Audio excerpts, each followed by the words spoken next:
Assalamualaikum warahmatullahi wabarakatuh. Selamat siang menjelang sore. Bagi penonton sultrakini.com berkolaborasi dengan Teras ID. Pada sore hari ini kita melakukan diskusi publik ya, dengan tema pengolahan limbah B3. Ini kita fokus pada oli bekas limbah B3 yang kami teman-teman redaksi yang akan angkat itu terkait limbah oli. Adapun kan kita ketahui bahwa di Kota Kendari sendiri ada banyak bengkel, pabrik, dan semua hampir menghasilkan limbah B3 ya, oli bekas itu. Perlakuan oli bekas ini seharusnya masyarakat juga paham bahwa bagaimana sih dampak lingkungan akibat apabila terpapar oleh limbah B3 ini. Pada sore hari ini juga kita ditemani salah satu jurnalis sultrakini.com yaitu Andi Mahfud. Dia akan menerangkan temuan-temuan hasil liputan di lapangan. Ya, Andi Mahfud, temuan di lapangan apa saja sih pada saat liputan bertemu dengan narasumber segala macam terkait topik limbah B3 ini? Adapun yang saya dapat informasi ketika liputan di lapangan itu Kak, bahwa hasil bekas oli ini tuh diperjualkan secara bebas Kak, sebetulnya. Jadi itu orang-orang bebas membeli, mau dipakai untuk apa dan untuk apa. Terus harganya itu juga berbeda-beda, mulai dari 5.000 sampai 10.000 per liternya. Terus beberapa teman saya di satu bengkel itu Kak, yang standar ya, khusus motor, itu bisa menghasilkan 50 liter dalam sebulan. 50 liter. Ya. Itu mereka jualnya ke perusahaan atau perorangan gitu? Itu jualnya Kak bebas Kak, tapi kalau sudah cukup satu drum itu kisaran harganya 400-an Kak. Jadi ada memang mobil khusus untuk mengangkut drum-drum ini. Adapun yang saya temukan itu dalam seminggu itu bisa menghasilkan 50 liter Kak. Sorry, itu tadi.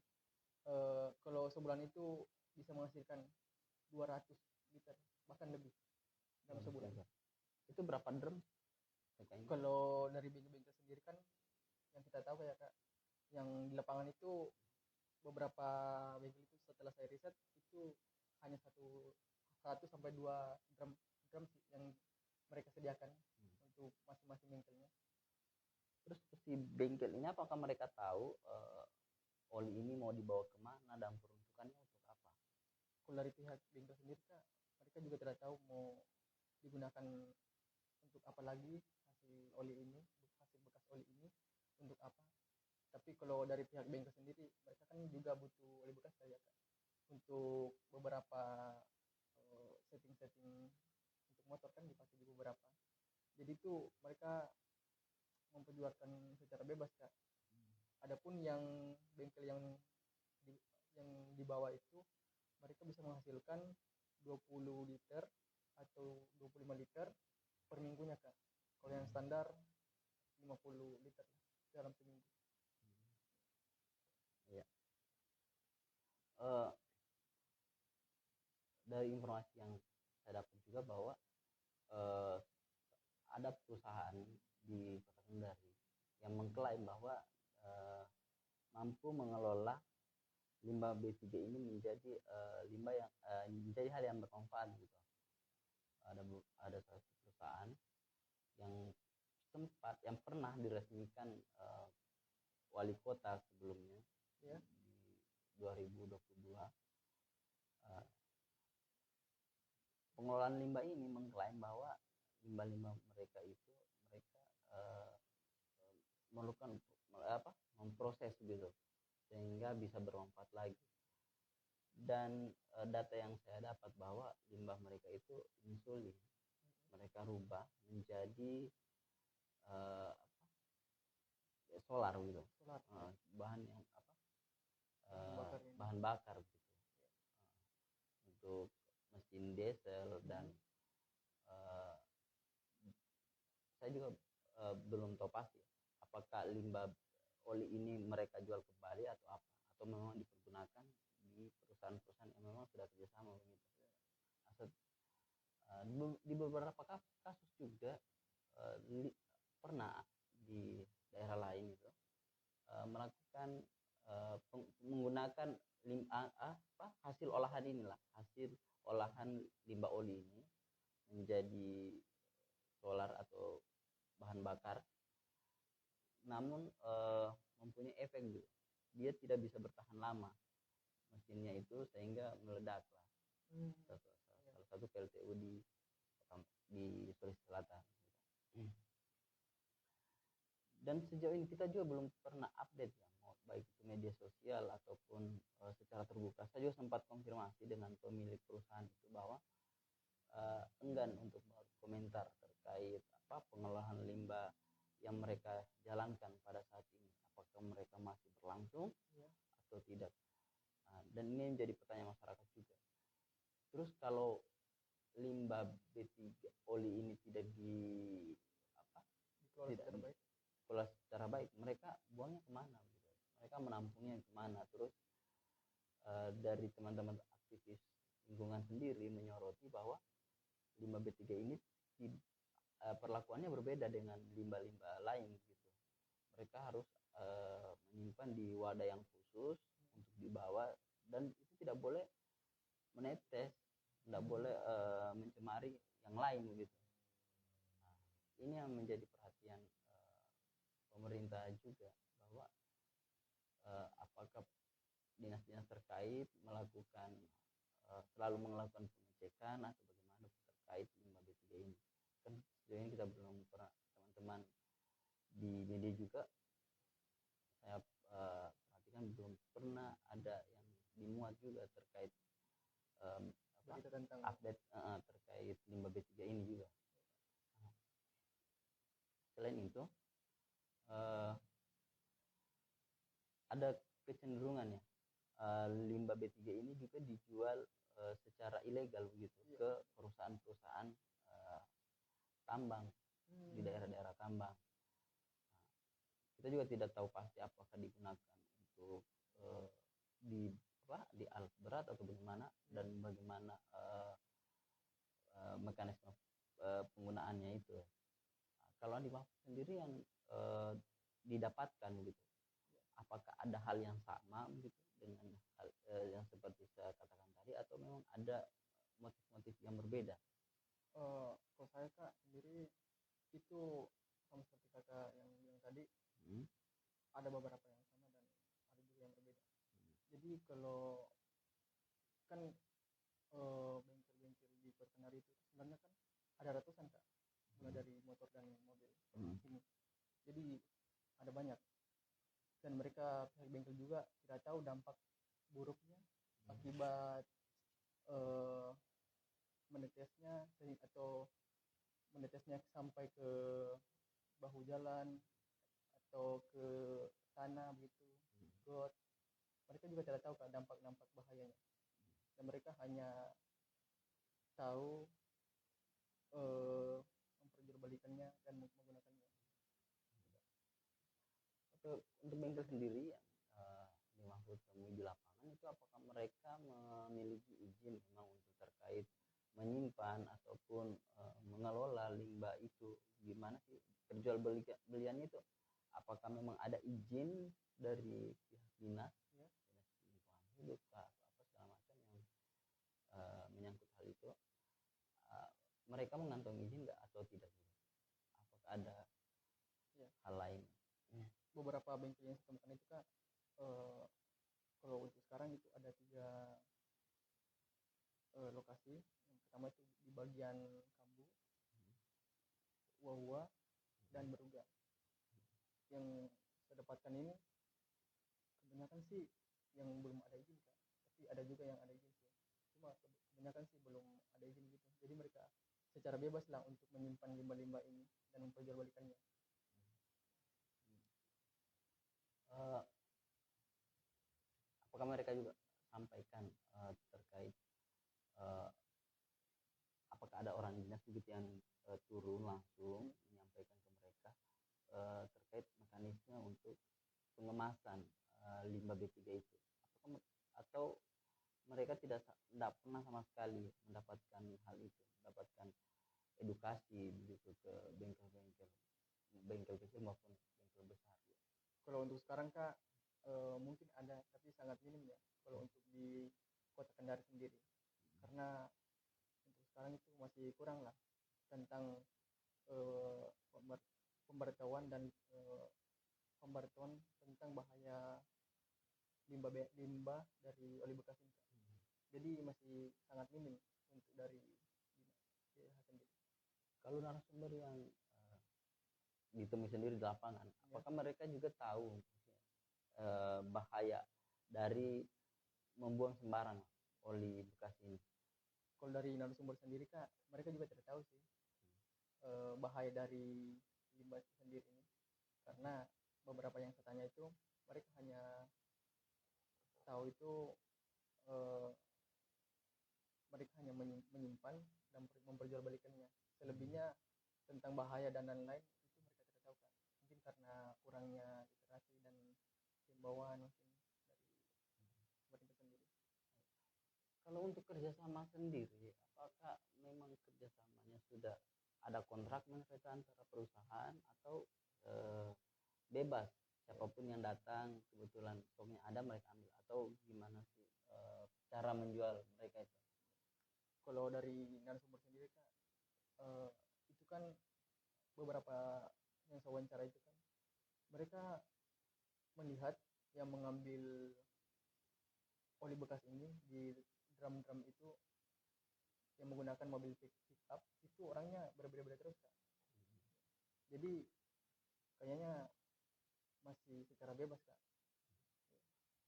Mereka juga tahu beberapa orang ini apakah pernah ada yang menyampaikan bahwa limbah ini digunakan untuk apa begitu, dan dibawa kemana, apakah memang ada penampungan khusus atau ada pengolahan lain langsung dibawa di tempat lain?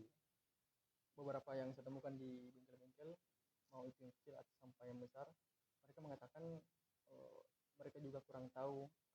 Kemungkinan ada juga yang tahu cuma mereka tidak mau memberikan informasinya. Jadi kebanyakan dari mereka sih banyak kurang tahu Kak. Mereka hanya memperjualbelikannya.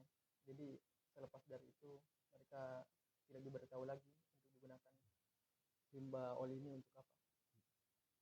Terkait bisnisnya sendiri, apakah di bengkel-bengkel ini bisa mendapatkan keuntungan berapa sih persentasenya dalam 1 bulan atau? Menurut saya Kak, dalam 1 bulan itu mereka bisa mendapatkan keuntungan bersih ya, karena oli bekas oli ini kan yang pemilik motor yang sendiri kan dia tidak ambil juga kan oli bekasnya. Jadi pemilik bengkel sendiri itu sudah mendapatkan keuntungan dari situ. Terus mereka memperjualbelikannya lagi kepada masyarakat atau beberapa orang kayak PT-PT begitu mungkin yang mengelola limbah ini. Mereka memperjualbelikannya dengan harga 400-an Kak per bulan, bahkan lebih. 400 ya, itu pun kalau yang kan hitung per drum ya, Per drum itu 1 drumnya itu harga 400.000. Beda lagi kalau masa kuantitasnya lebih banyak lagi daripada per bulannya mungkin bisa dapat 2-3 drum gitu ya. Kalau untuk wilayah di Kota Kendari sendiri yang paling banyak menghasilkan limbah oli yang dari temuan di lapangan itu daerah mana saja? Kalau untuk sekarang Kak, yang saya tahu itu area yang kencang itu di area Kambu, di Uwa sendiri. Ya kan itu kan area kampus ya. Iya, area kampus. Dan Baruga, di sana kan juga banyak sektor kayak pembangunan perumahan dan lain-lain. Kan ada juga kampus sih, beberapa kampus. Jadi kebanyakan masyarakat juga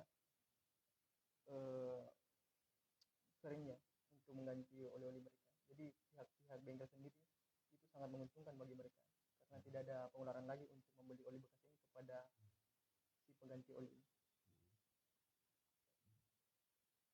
Ada cerita lain nggak di balik apa saat mencari data, mencari narasumber di lapangan, apa sih yang mereka paling sulit dikonfirmasi di narasumber ini, apa terkait limbah Iya. oli ini? Beberapa itu Kak, ada yang sumber sebenarnya mereka tahu, cuma mereka tidak ingin memberitahukannya karena mungkin dari pihak-pihak yang kerjasama ini melarang karena mungkin agak berbahaya ya untuk disebarluaskan. Jadi beberapa orang dari bengkel tersebut tidak memberitahukan informasi bahwa ini dikelola untuk apa dan kemana. Gitu, Kak. Oh, maksudnya Ada mereka larangan. masih tertutup ya, Tertutup sangat. tertutup terkait di mana sih di pengolahan limbah B3 oli ini Iya. dibawa kemana dan diperuntukkan untuk apa, itu mereka masih sangat tertutup. Beberapa informasi juga saya temukan Kak, kapal nelayan juga kan menggunakan oli Kak. Itu kan mereka olinya kan kadang merembes ke perahu-perahu, ke kapal-kapal mereka. Itu kan bercampur dengan air laut. Jadi mereka secara tidak langsung mencemari lingkungan laut Kak. Mereka mungkin tidak tahu juga sih maksudnya bahaya dari limbah oli ini. Jadi mereka membuangnya di laut langsung. Iya. Kalau pencemaran oli sih baik itu yang disengaja ya maupun tidak disengaja itu sangat besar ya. Di daerah Sulawesi Tenggara sendiri, khususnya di Kota Kendari, juga di daerah persawahan atau petani kadang menggunakan oli ini buat ngusir hama ataupun menjadi perangkap hama gitu. Mereka menggunakan oli bekas ini dengan mencampur oli bekas dengan pestisida, kayak racun serangga gitu, dicampur, kemudian di hasil campurannya tadi itu di mix, kemudian dituang di pinggiran sawah tadi. Dan begitulah mereka cara untuk membunuh tikus, kebanyakan ya, tikus. Dan mereka juga tidak tahu dampak dari yang mereka lakukan ya, mengurangi unsur pH tanah dan unsur mikroba tadi yang membantu menyuburkan.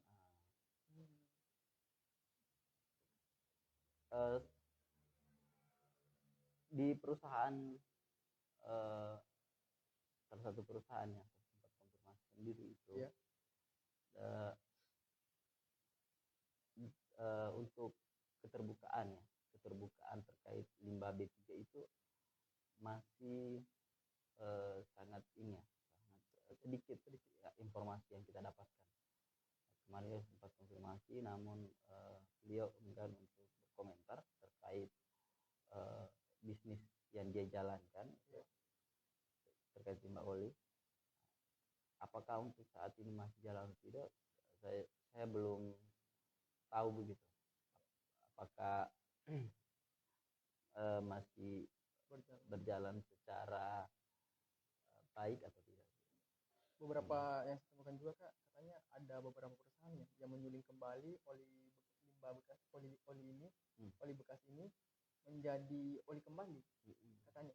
Iya, memang ada beberapa dari data yang kami dapatkan juga bahwa di media sosial perusahaan tersebut saya sempat melihat bahwa mereka melakukan semacam semacam ini gitu, merubah dari oli bekas menjadi bahan bakar minyak, jenis solar lah. Dan itu bisa digunakan untuk mesin diesel, dan itu mempunyai efek ya, berbahaya. Kita lihat di beberapa daerah itu menggunakan itu, dan mesin kata mereka mesin yang menggunakan BBM tersebut itu cepat panas, karena mungkin karena kemurnian dari bahan bakar itu ya tadi. Tidak murni. panas, ada juga yang meledak. Ya, ada pun mungkin masih ada yang mau disampaikan terkait hasil-hasil liputannya di lapangan. Kalau saya sendiri kak, di beberapa wilayah itu kan sebenarnya di kota Kendari sendiri kan itu ada banyak sebenarnya. Mereka juga kurang sekali kayak pemberitahuan tentang manfaat dan bahaya dari limbah oli sebenarnya, limbah ini, karena mereka juga kadang buang.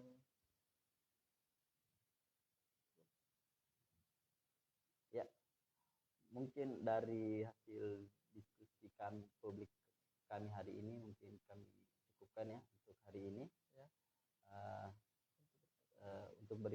Untuk berita selengkapnya jangan lupa kunjungi di platform Teras ID untuk berita-berita Sultra Kini yang lengkap gitu terkait khususnya terkait topik limbah B3 ini. Mungkin cukup dari kami. Akhiri, Assalamualaikum warahmatullahi wabarakatuh.